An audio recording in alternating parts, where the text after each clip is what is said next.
everyone. Thanks for joining us. My name is Leslie Dock, and I'm the chair of Protect Our Care, a healthcare advocacy group in Washington, D.C. We're here today to talk about the threat to Medicaid and the Affordable Care Act because of the relentless efforts by Republicans in Congress and this administration to take away healthcare from people who need it and to make it more expensive so they can fund massive tax cuts for the rich and the biggest corporations in America. They want to take away healthcare from at least 13.7 million Americans and raise insurance premiums for millions more. And so over the next few weeks, Republicans are poised to make the largest historic cuts in Medicaid ever. They also voted against continuing the financial assistance millions of Americans get through tax credits to afford their premiums on the Affordable Care Act.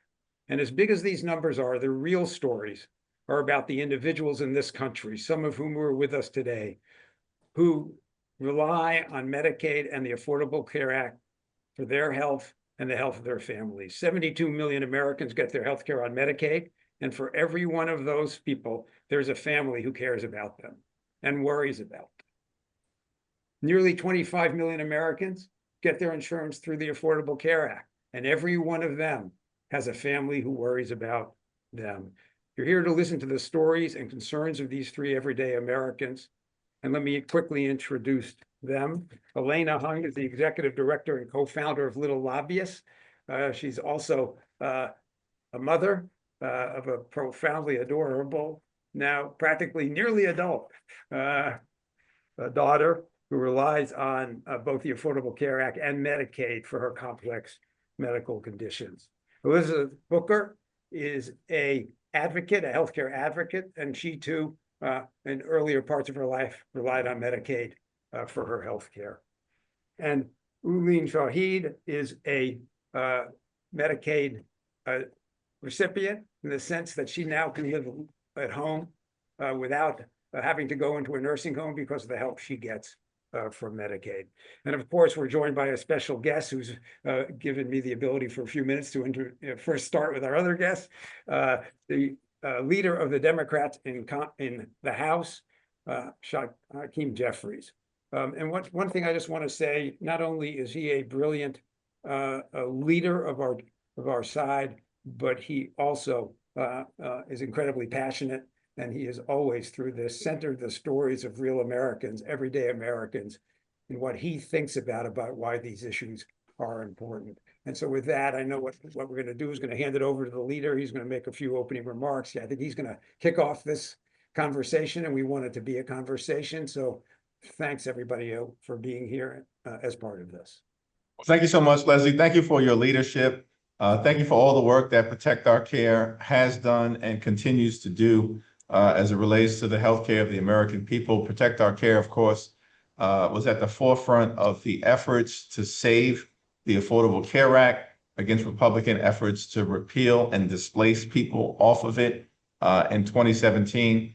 And we're so thankful for those organizing efforts, the work that was done, and always centering the stories of the American people, which was critical then and will continue to be critical now as we race to save Medicaid from the largest proposed cut in American history, which will be devastating, for children and women and people with disabilities and older Americans and everyday Americans all across the country, devastating for hospitals and nursing homes and community health centers, and devastating for the healthcare of the American people. And at the same time, work to save the Affordable Care Act from another assault that is being led by right-wing Republicans.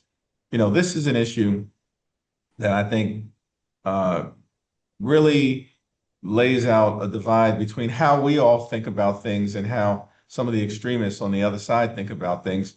They apparently believe that access to high quality and affordable health care is a privilege in America. No, this is the wealthiest country in the history of the world. Access to high quality health care should be a right available to everyone.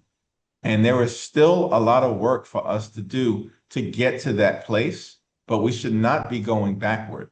And that's why this fight is so particularly important for all of us. And, we saw earlier this week that the relevant committees, particularly the Energy and Commerce Committee, had, I think, the longest markup in modern American congressional history as Democrats relentlessly throughout the day, into the night, into the next morning, and then throughout the following day, stood up and showed up, spoke up on behalf of the healthcare of the American people. And we will continue to do that.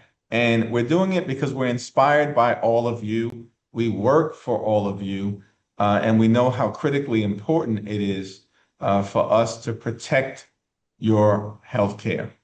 And so as we transition from this week into next week, the next few days will be particularly important in making sure that we're making it clear in congressional district after congressional district that the American people are paying attention, that many of my Republican colleagues have tens of thousands, if not hundreds of thousands of constituents who rely upon Medicaid, which is an important part of the fabric now of how healthcare is delivered in the United States of America. And we expect these Republicans to do the right thing by their constituents.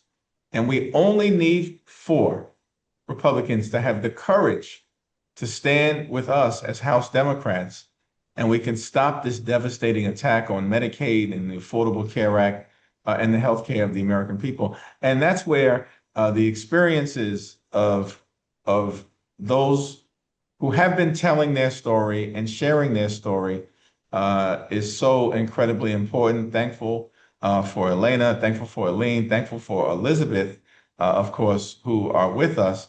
And perhaps just to open up the conversation, I'll turn to Elena, who has led the effort on behalf of the little lobbyists that has been so powerful in relation to saving the Affordable Care Act, allowing us to then strengthen the Affordable Care Act, and now, of course, back in the fight to protect Medicaid and protect the Affordable Care Act at this moment. And so perhaps I'll just open it up with, this question.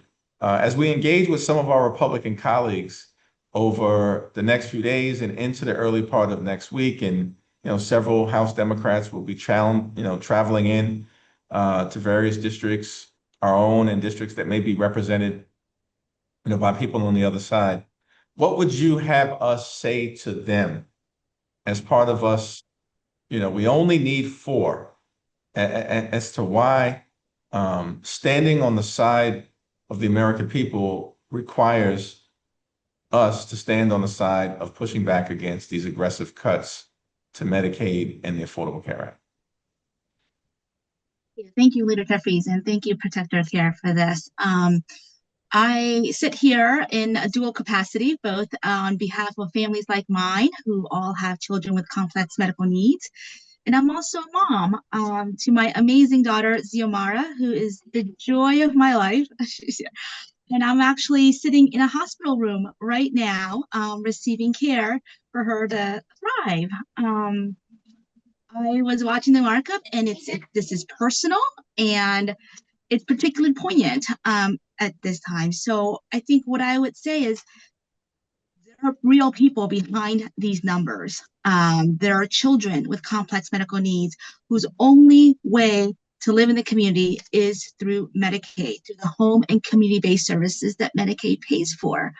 And this vote that we saw this week really was a betrayal of the family values that Republicans claim to champion. If they were really in support of family values, they would support children like mine, children with complex medical needs and disabilities, and support Medicaid for helping them live at home and stay in the community. Thank you. Why don't we, Alina, I know that you want to share your story with Leader Jeffries, if you could do that, and what would you have him say to a Republican he's riding the elevator with in Congress? You're asking me what would I say? Yeah, what would you want a Okay, Republican Oh, member of Congress to know okay. about this issue? What I would say, Leslie, is that the Constitution of this United States gave me the right to life, liberty, and the pursuit of happiness. At 80 years old, on $23 per month in food stamps, pursuing happiness is rather difficult. So if there is a cut in my $23 in food stamps per month, in my wheelchair at 80, my pursuit of happiness becomes almost non-existent. That's what I would say to them. Yeah, and what would you tell them about the care you get at home with your wheelchair and your other, what allows you to stay in your own home as opposed to having to go to a Okay. facility? My independence is everything to me. I worked for 30 years. I've always been independent up until 2017. So I am the same person that I was before. And what allows me to remain independent and not in a nursing home is the home health aide. They are my lifeline. Without the home health aide coming in and assisting me on a daily basis, I go into a nursing home. And that's where my dignity, my independence, my self-reliance, it goes, because now I'm in an environment that is restricted, and that has never been me. I've lived the life that independent life, and I'm quite capable of living at home. Well, thank you for sharing that, Ms. Shahid. And I, I have no doubts that you have an independent spirit. Just having the opportunity to hear from you with the passion and intellect and dignity that you've communicated, and thank you for raising the issue about home health care, because that of course is another critically important part of what Medicaid provides. As Elena talked about, caring for children with complex medical needs. How can anyone with any decency not want to do that? But then, as you've communicated, making sure that our beloved and cherished, more seasoned Americans, can make sure that you have the dignity and respect that you deserve during these amazing, years of your life is also critically important and central to what Medicaid is about. So thank you both for sharing. Elizabeth, you've decided to put a lot of your time in now to being an educator, an activist. You want to tell us why you've chosen healthcare to so important to you, and kind of what you're learning as you try and educate others and engage them? Yeah, I decided to be a public health lawyer when I was 9 years old. I decided that I was going to fight for healthcare when I was 9 years old, because at 2 years old, I was diagnosed with chronic illnesses, disabilities, some unspecified immune issues that kept me in the ER and in the hospital at least monthly for a good chunk of my childhood. All the Halloweens that my sisters would trick or treat for me because I was in the ER, all the movies that I learned word for word, because when you're sick and little and can't breathe, there's not much you can do. And I was on Medicaid. I was on TennCare in the state of Tennessee. And when I was 9, I watched the movie John Q with Denzel Washington, and I learned what health insurance did. And I know that's a very dramatic, melodramatic movie where he's fighting for his son's heart transplant, but it clicked for me at that moment what insurance meant and what it meant to be on Medicaid. And so to the Republicans who are trying to take this away, I would tell them, you are telling me, the supposed pro-life party, that I don't deserve to live. And you have told me that at the age of 2, my life was not worthwhile. And I get very emotional because this is my personal story. And I don't often get emotional on my page, but you're telling me that everything I've done, I'm a scientist, I'm a lawyer, I've been a presidential management fellow, I do the work that I do now in DC, and I come from very humble beginnings in Memphis, the first high school graduate in my family, college graduate, grad school graduate, law graduate. But you're telling me that at 2 years old, I should have just had my life cut away. And that's not right. And no child, no person in America should have the value of their life placed on not having access to something that they should have access to, because healthcare is a right. And I see Elena, I saw you on the steps of the Capitol when you guys were doing your sit-in, and I was looking at you because I've been on both sides as the disabled child and now the mother of a disabled child. And I'm so blessed and lucky to have good private health insurance.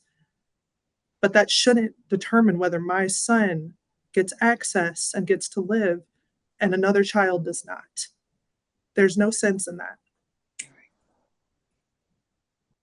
Well, Elizabeth, thank you so much, for for sharing in such a passionate, authentic, way about what sort of has driven you into doing this work at this critically important time. And you're absolutely right.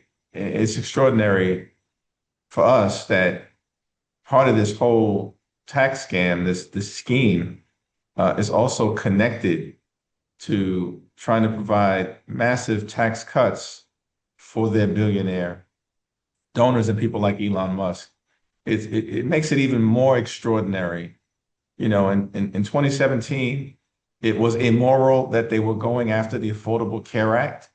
And a lot of that seemed like it was ideological, and it was because it was something that had been put into place by President Barack Obama, and they had this unhealthy obsession with it. And nonetheless, they were going to go after the healthcare of the American people and hurt people. And that was egregious. But this time around, they actually are going after the healthcare of the American people, as part of a scheme to provide massive tax cuts to their billionaire donors. It makes it all the more toxic. And in many ways, as John Lewis would often say, budgets are a moral document. Show us how you spend money or take money away from the American people, and you'll show us your values. And this is a values-based fight right now, as all of you, have powerfully articulated. And we're going to continue to try to lean in to elevating, the stories of the American people, of all of you, as part of this fight, knowing that we just have to get to 4 Republicans, or just have in the House, or 4 Republicans in the Senate, and we can stop this, this toxic scheme from taking shape.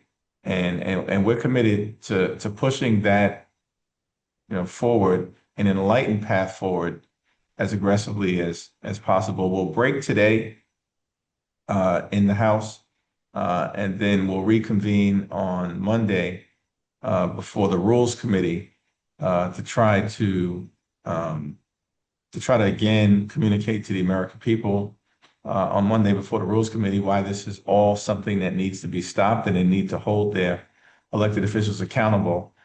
And then there'll be a possibility that votes could be taken sometime next week on the budget. We don't believe the votes are there, that they currently exist right now.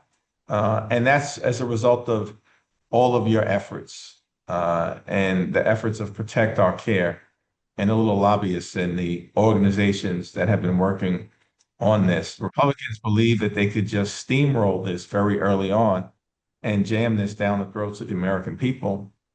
But they've not been successful in doing that, which is why their timeline keeps getting pushed back. And so we're going to keep our foot on the gas pedal, and we're inspired by all of you to continue to do that. We know we're on the right side of the American people, the right side of this issue, and the right side of history. We just want to make sure that the right outcome takes place, and we're committed to this fight, to being in this fight until we win this fight. Thank you, Leader, for all that you do. It's an inspiration for all of us to have champions on our side, like you and your colleagues. And hopefully we won't have to reconvene this meeting to ask you what to do to hold the Republicans in the House accountable. But part of me thinks we're going to probably need chapter 2, at least in some way. So I want to thank everybody who took their time today, takes their time every day to be part of making America a better place for everyday Americans. And let's hope everyone stays healthy. Thank you all. Onward. Thank you. Thank you.